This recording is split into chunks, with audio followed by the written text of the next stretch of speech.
Hare Krishna. I would like to, it's my great pleasure to introduce His Holiness Smita Krishna Swami Maharaj. Maharaj is from Sweden and he joined ISKCON in 1970 and he met Srila Prabhupada in Germany and that's where he received spiritual initiation from Prabhupada in 1971. In 1973 he moved back to Sweden and with a group of devotees he was preaching Krishna consciousness in Sweden. And he spent a few years distributing Srila Prabhupada books. Later as he was serving as a Pujari Shri Radha Gandharvika Giridhari in Sweden. He accepted Vaishnav Sannyas in 1986 in Mayapur and since 1988 he is initiating spiritual master. Maharaj is known for his very simple-hearted nature and also for his very enlightening classes based on his realizations. With a group of devotees in Sweden, they are running a farm community which is spread over 450 acres. And as his interest, as his mission, he likes to encourage devotees to take up farm communities and work on the concept of self-sufficiency and cow protection in ISKCON. So we are very grateful, Maharaj, that you have taken out time and you're sharing your realizations with us. We would like to welcome His Holiness Smita Krishna Swami Maharaj in a traditional style by loudly chanting 3 times. Hari Bol, Hari Bol, Hari Bol. Hare Krishna. Thank you. Again, we Om Agana Timirandasya Gana Gana Salakaya Shakshurun Militam Yena Tasmai Shri Gurave Namaha. Nama Om Vishnu Paraya Krishna Prestaya Bhutale Srimate Bhaktivedante Swaminiti Namane Namaste Saraswati Deve Gauravani Pracharine Nirvisesa Sunyavari Paskacharya Satarine Sri Chaitanya Manobhistam Stapitam Yena Bhutale Swayam Rupa Kadamayam Dadati Swam Padantikam Vandaham Sri Guru Sri Yuta Parakamalang Sri Gurun Vaishnavam Cha Sri Rupam Sagrayatam Sahagana Raghunatam Vitam Tam Sajivam Sadvaitam Savarutam Parijana Sahitam Krishna Chaitanya Devam Sri Radha Krishna Paran Sahagana Lalita Sri Vishakam Vitangsha He Krishna Karuna Sindhu Dinabandhu Jagatpate Gopisha Gopika Kanta Radha Kanta Namostute Tapta Kanchana Gaurangi Radhe Vrindavaneshwari Vrishabhanu Sutadevi Pranamami Hari Priye Vanchakalpatrubhyascha Kripasindubhe Vacha Patitanam Pavanebhyo Vaishnavebhyo Namo Namaha Sri Krishna Chaitanya Prabhu Nityananda Sri Advaita Gadadha Shiva Sri Gaur Bhakta Vrinda Hare Krishna Krishna Krishna Hare Hare Hare Rama Rama Rama Hare Hare Om Namo Bhagavate Vasudevaya Om Namo Bhagavate Vasudevaya Om Namo Bhagavate Vasudevaya.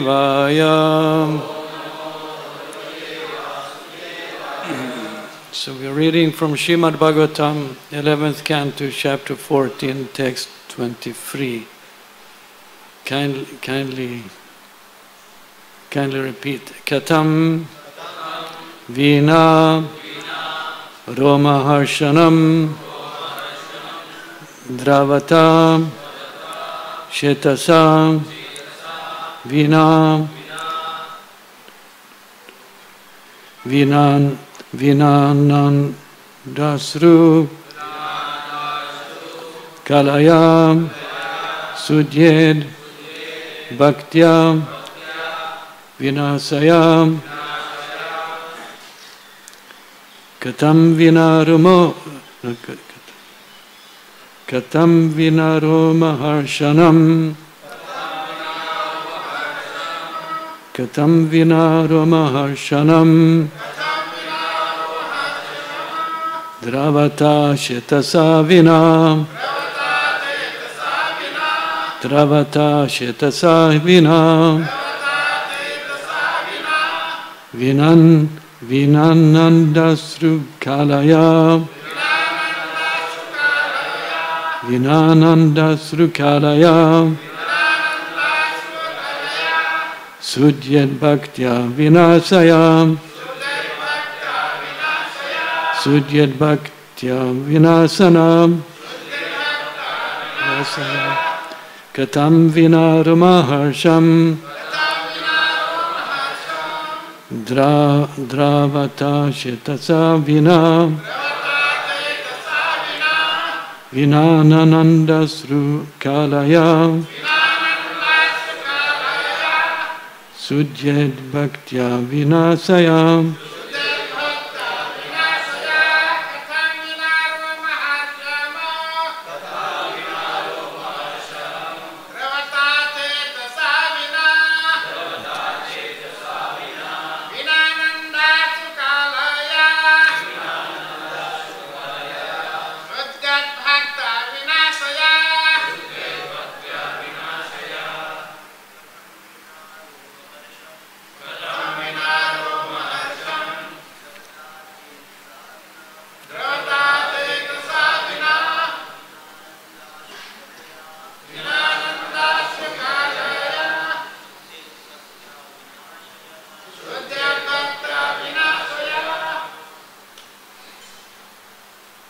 Ladies? Okay. Katam, how? Vina, without. Romaharsham, standing of the hairs on end. Druvata, melted. Chetasa, heart. Vina, without. Okay. Vina, without. Ananda, of bliss. Asrukalaya, the flowing of tears. Sudyet, can be purified. Bhaktya, loving service. Vina, without. Asayaha, the consciousness. Translation. If one's hairs do not stand on end, how can the heart melt? And if the heart does not melt, how can tears of love flow from the eyes? If one does not cry in spiritual happiness, how can one render loving service to the Lord? And without such service, how can the consciousness be purified? Kindly repeat. If one hairs stand on end, if one hairs do not stand on end, how can the heart melt? And if the heart does not melt, how can tears of love flow from the eyes? If one does not cry in spiritual happiness, how can one render loving service to the Lord? And without such service, how can the consciousness be purified? Purport. Loving service of the Lord is the only process that can completely purify one's consciousness.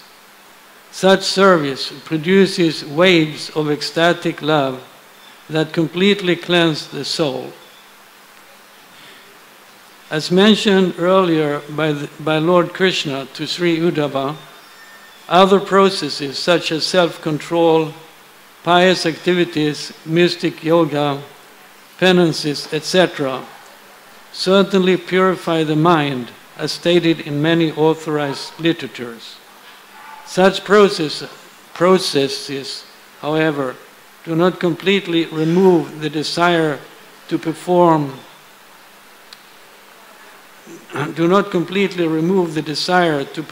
forbidden activities, but pure devotional service rendered in love of Godhead is so powerful that it burns to ashes any obstacle encountered on the path of progress. The Lord has stated in this chapter that loving service to Him is a blazing fire that burns to ashes all impediments. In contrast, the small fires of mental speculation or mystic yoga can be extinguished by sinful desires at any moment. Thus, by hearing Srimad Bhagavatam, one should ignite the blazing fire of loving service to the Lord and burn to ashes the network of material illusion. Om Ganati Mirandasya Ganagana Slakya Sakshurunamritam Yana Tasmai Shri Gurave Namaha Nama Om Vishnu Prai Krishna Prasthaya Bhatare Srimate Bhaktivedanta Swami Namaste Saraswati Devi Guruvani Prachanani Visesa Sunivari Paskatyara Satari. Verse was Katam Vina Ruma Harsham Travata Shetasa Vina Vina Nananda Sru Vina Nanda Sru Kalaya Sudyad Bhaktya Vinasaya. If one's hairs do not stand on end, how can the heart melt? And if the heart does not melt, how can tears flow? Tears of love flow from the eyes. If one does not cry in spiritual happiness, how can one render loving service to the Lord? And without such service, how can the consciousness be purified?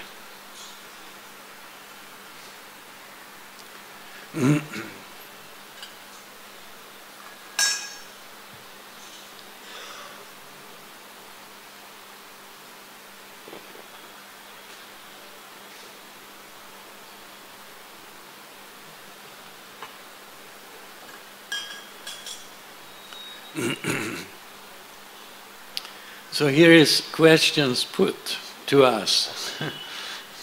The Lord is, we can say the Lord makes statements by making questions. So that's, if your hair does not stand on end, how can the heart melt? Well, this is where are we in our spiritual life? Of course, what do we know what other devotees experience? Sometimes maybe some devotee asks, "Oh Maharaj, please tell what's something about your experience or your relationship to Krishna or something." But then usually I say, well, that's private. Whatever happens or does not happen, you can imagine something, but then maybe something is just farther plain. Whatever happens is between you and the Lord. Maybe you and your spiritual master, but it's not. It may not be known by others. So therefore, who do we know? How do we know? How do you know if someone's hair is standing on end? Well, you should know if your own hair is standing on end. That you will notice. And so how the melting heart, being hard-hearted is not good for our spiritual life. I'm thinking here is mentioned, Okay, and then he said, if the heart does not melt, how can tears of love flow from the eyes? So there's tears of love flowing from the eyes. But then a prerequisite for the ears to flow from the heart out of love is that the heart is soft. So Arjuna on the battlefield, he cried. Of course, Krishna didn't say, oh, wonderful, you're crying. You're making progress. He said, hey, where does this weakness come from? This does not behoove someone who is spiritually advanced or spiritually advanced or in an advanced position in society. You shouldn't be, soft-hearted, sentimental. We could say sentimental. But there in the purport to, I think that's the last verse in the first chapter, then Prabhupada says that, well, okay, on one hand, it's not expected from a kshatriya to start to cry on the battlefield over bodily relationships and they're possibly ending. He is fiercely going into the battle, killing or getting killed. And okay, so there Prabhupada said that such a kind and soft-hearted devotee or person is, that is what it says in the purport, such a kind and soft-hearted person is an eligible candidate for spiritual elevation. So he does put it together, the thing, that is, it's not totally bad if someone is a little bit soft-hearted and maybe crying in of course we should say, well, it should be out of love of Krishna. So Arjuna there, it wasn't really out of love of Krishna, we could say was his love for his family and his family, because it was a civil war, it was a family war. So he was feeling compassion and sad at the thought of all those who were dear to him, like Bhishma and Dronacharya, others. They were dear to him, so he didn't want to see them dead. So therefore he cried, and this Krishna didn't approve. He should be. But here Krishna says, how can tears of love flow from the eyes if your heart is not soft? So he approves of that. A soft-hearted devotee, a compassionate devotee. So one can feel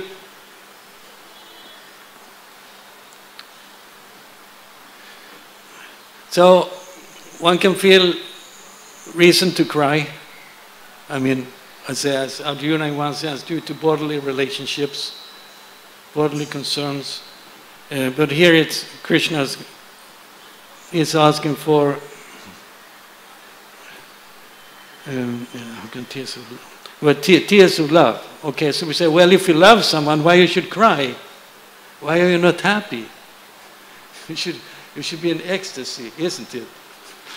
Prabhu, dance, be happy, be ecstatic. Okay, so, but here Krishna says, no, in one sense, you should cry. But of course, for a different reason, out of, we can say, separation from Krishna, or maybe from meeting Krishna.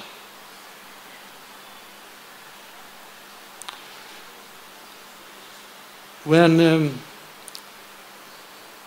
usually we think that when we meet, you will become very happy. So but in this case, in the case of meeting the Lord, it could also be that when you meet after a long separation, you may feel the pain of the separation. Because then you remember, and in any case, there's also the fear, okay, now we meet, that's Radha and Krishna and the gopis. Now we meet, but soon we'll be separated again. So that's another reason to say, cry or lament, or there's a small lamentation in the heart, because the fear is there that the meeting will come to an end. You can't take it for granted. That's one thing. We can't take it for granted that Krishna is there. That's another thing. Maybe there's times when Krishna reveals himself in one way, in small ways, in small drops to the devotees, and then he disappears. It's like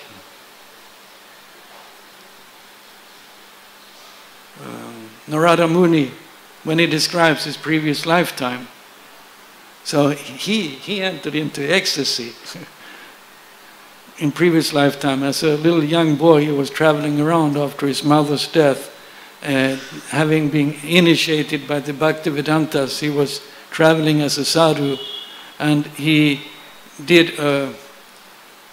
was in the forest, and he took he took a dip in the river, took some water, made Ajman, sat down under a tree. I don't know if it really says under a tree, but it's in the forest. And then he enters into meditation, and then the Lord revealed himself to him, and the hair stand on end, and he's very much touched. He's touched by the Lord. But then the Lord disappears. So then he thinks, that's interesting. Then he thinks, so then he was so anxious to see the Lord again, that he again did the same thing, the same procedure. If I just do this procedure, I will get this result. But it didn't work. Even though he did the same thing over again and over again and over again, the Lord would not reveal himself again, at least not in the same way.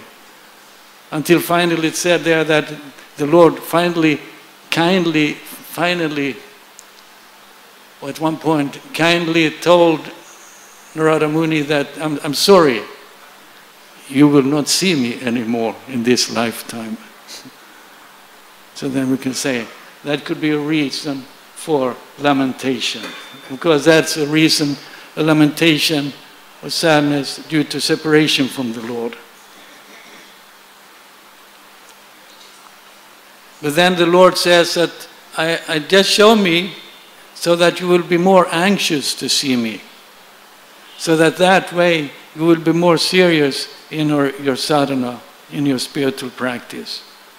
And then he says something that many times people that take to devotional service, spiritual life, but they don't really take it so serious. So they don't really get anywhere. But I showed myself to you so that you would be more, you would get an impetus to be more determined in spiritual life. Okay, so there is the instant the Lord came, and then it was a great happiness, and then there is a cause of lamentation because he disappeared.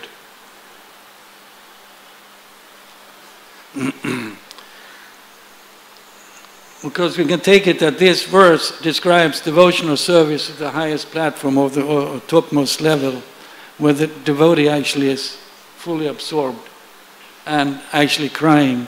The hair is actually standing on end, and there's actually tears from the eyes. And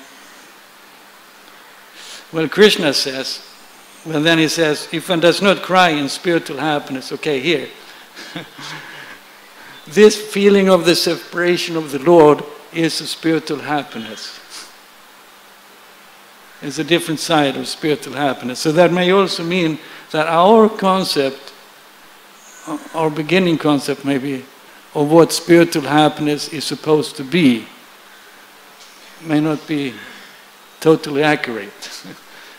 And so that the Lord is actually, to actually, what did it say here? To cry in spiritual happiness. That's interesting. So we have to watch out if we see a devotee cry. Prabhu, don't cry. Leave it, give a little bit of space. Maybe it's in spiritual happiness. And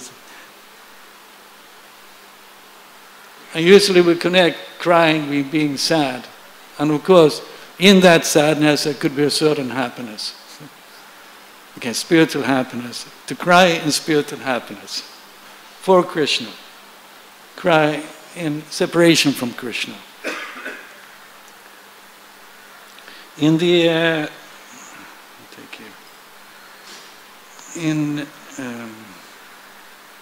the Shikshastaka we recite every morning. It sounds like you recite in the morning. In many places they do like that before starting to chant your japa.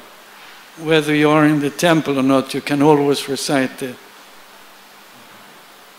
Shikshastaka before you start your japa. Another one is good to recite the 10 offenses also to keep it fresh and alive in your mind.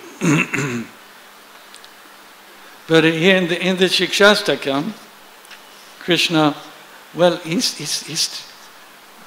Chaitanya Mahaprabhu. He starts off enthusiastic, like enthusiastic bhakta, in a way. This is the whole, how is it? Yes, glory to the Sri Krishna Samkirtan, which cleanses the heart of all the dust accumulated for years and extinguishes the fire of conditional life. There's all glories. He's happy, he is ecstatic. But then already in the next verse, he says, your holy name can render all benediction to the living beings, and thus you have hundreds of millions of names, like Krishna and Govinda. In these transcendental names, you have invested your transcendental energies. There are not even hard and fast rules for chanting these names. Oh my Lord, out of kindness you enable us to easily approach you by your holy names. But I'm so unfortunate that I have no attraction for them. We can say, Lord Chaitanya immediately warms up. He enters, but there's a certain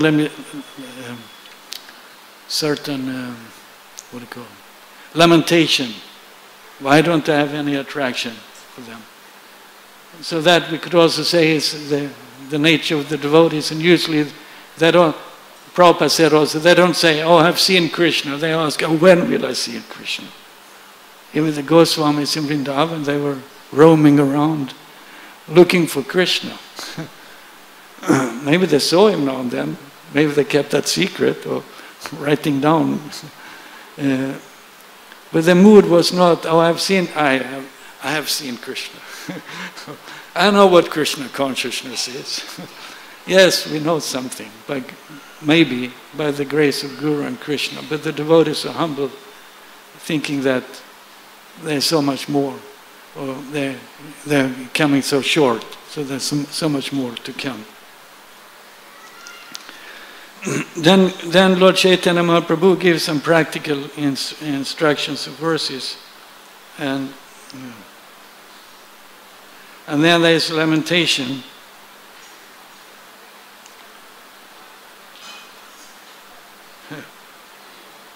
When he says, I'm your eternal servitor, yet somehow or other I've fallen into the ocean of birth and death.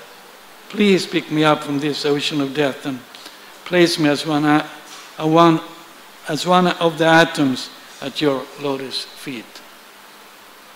And then, Nayanam Galada Sridaraya, Vadanam Gargada Rudaya Gira, Pulakaya Nishitam Vapurkada, Tavaname Grahane Bhavishyati. Oh my Lord, when will my eyes be decorated with tears of love, flowing constantly when I chant your holy name? When will my voice choke up? And when will the hairs of my body stand on end at the recitation of your name? Well, we can say this relates to this verse here. We're speaking about hair standing on end and the voice choking up. He says, but here's the point. Watch out. If you get too ecstatic, you can't chant because your voice choke up.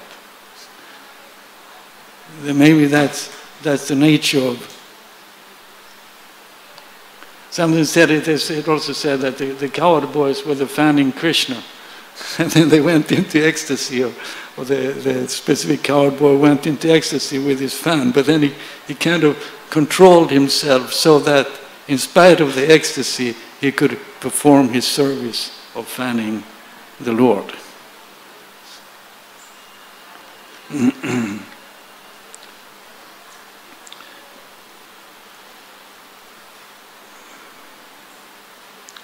Well then, Yugayatam Nimeshena Shakshusha Pravisayatam Sunyayatam Degat Sarvam Govinda Virahename.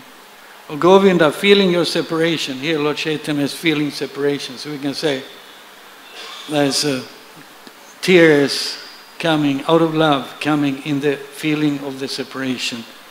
I'm considering a moment like 12 years or more. Tears are flowing from eyes like torrents of rain. And I'm feeling all vacant in the world in your absence. So we could say here he's feeling separation. We can say that's a feeling, crying, what do you say? He's crying in spiritual happiness. He's feeling the separation from the Lord. And that's contradictory. It's like actually a way of meeting the Lord. Okay, so that is, we can pray, we can serve, we can pray to the Lord, to the Guru, to the devotees, previous acharyas, that they kindly bless us so that we may come to that platform where we actually say, praying, crying in the separation from the Lord. The end of the purport here is mentioned other, the devotional service that it eradicates is mentioned here also. And without such service, how can the consciousness be purified? The full purification is when our love for Krishna is fully awakened. And then the other process is that also purifies the heart, but not to the same degree, and maybe become overcome by material desires. Whereas pure love of Krishna as described here, you will not be overcome by material desires. And then, so in the end of the purport, it stated, thus by hearing Srimad Bhagavatam, one should ignite the blazing fire of loving service to the Lord and burn to ashes the network of material illusion. So we can say,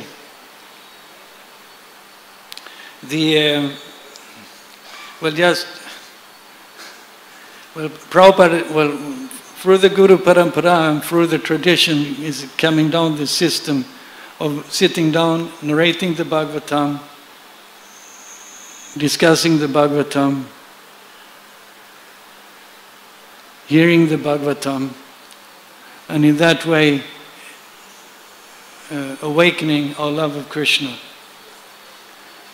Chaitanya Mahaprabhu, he asked Ramananda Roy to give some verses describing the perfection of human life. And Ramananda Roy gave a few verses, started, but Lord Chaitanya Mahaprabhu was not satisfied. Even Sarvadhamam Parityaja Mamekam Saranam Raja. I don't know what it was. Too much renunciation. This is not for me. So go further, go further. Then Ramananda Roy recited this verse from the 10th canto of the Bhagavatam, 14th chapter, verse 3.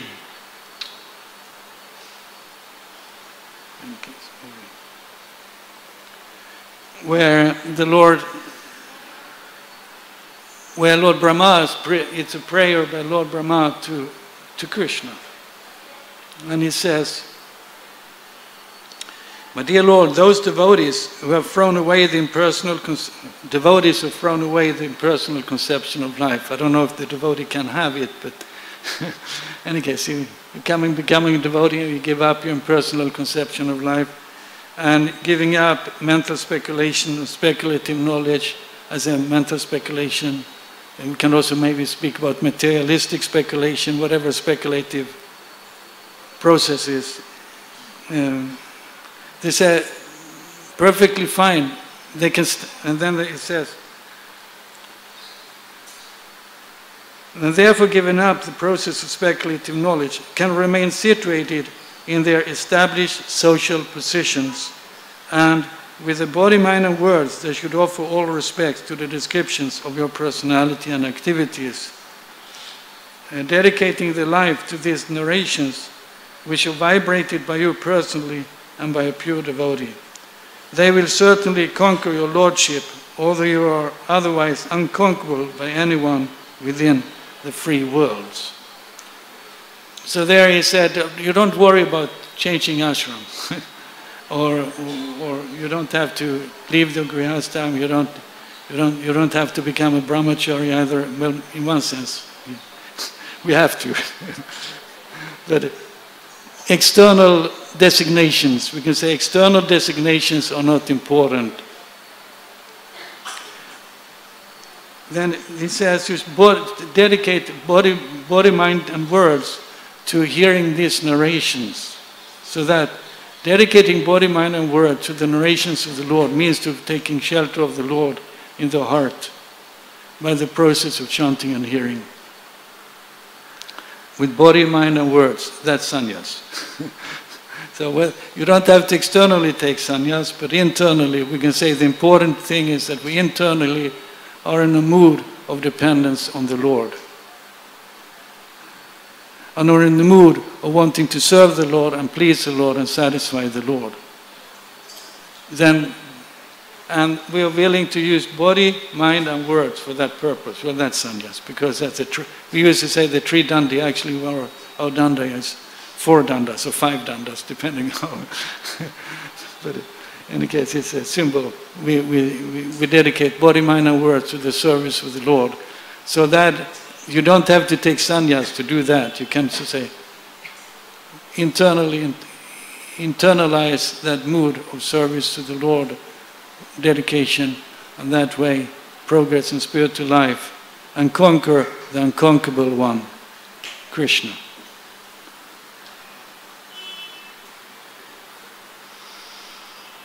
And then you may cry. You conquered him, but he may make you, maybe makes you cry. The gopis were crying also, so we may feel the separation. Then when we met, then maybe we have a stronger feeling, desire, and then we may be more inclined to cry for this in the separation of the Lord. Yes, so Prabhupada gave us this, we are given through ISKCON, through Prabhupada's kind grace and mercy, this institution wherein whatever else is going on in the good temples, in the most temples, you have the Bhagavatam in the morning. So if you can't do anything else, you can come. In case you're living in the ashram, that's not a problem. If you're not living in the ashram, to come, sit down and hear the Bhagavatam. And if you listen nicely, they will ask you to speak also. And at one point you may have to speak yourself, after inquiry to speak yourself also. And in this way we can say our tradition is kept alive. It's a living tradition wherein the devotees read and study and realize and share that with others in a formal way in the Bhagavatam class or informally. Prabhupada could also have said, well, now there's tape recorders, there's tapes. We just, put on a tape with Prabhupada every morning. Of course, sometimes we do that also. But Prabhupada wanted us to speak ourselves as well. And in that way, mature, and in that way, mature further in our spiritual life. And then we say, okay. That was, okay, it was mentioned here that I met, it said that I met Prabhupada in Germany. And it's true and not true. He's one who I met. Vani Vapu. His Vani I met in Germany, his Vapu I met later. In Sweden and in Paris and in Germany also, in London, like that. But in the beginning it said, if the Prabhupada said something, a vague memory, it's stating that it's come from Srila Bhaktisiddhanta Saraswati Thakur, that if you hear nicely, you will be able to speak nicely. So therefore, whatever else you can do, sit down, hear nicely, take in, get purified, and eventually be able to speak also. And in that way, meaningfully engage in devotional life, in spiritual life, and progress. And in due course of time, we will leave this world behind, thinking of Krishna in the association of devotees. Hare Krishna. So maybe I have some question or comment.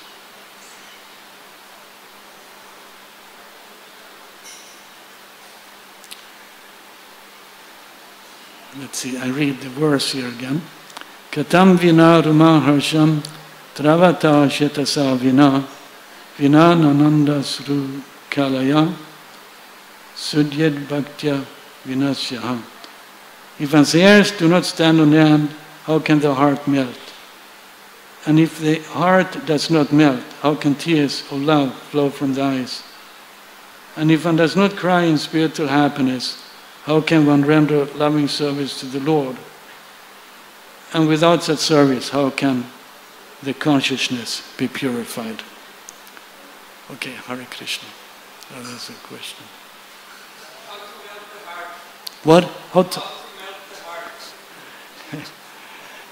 Put some fire under it.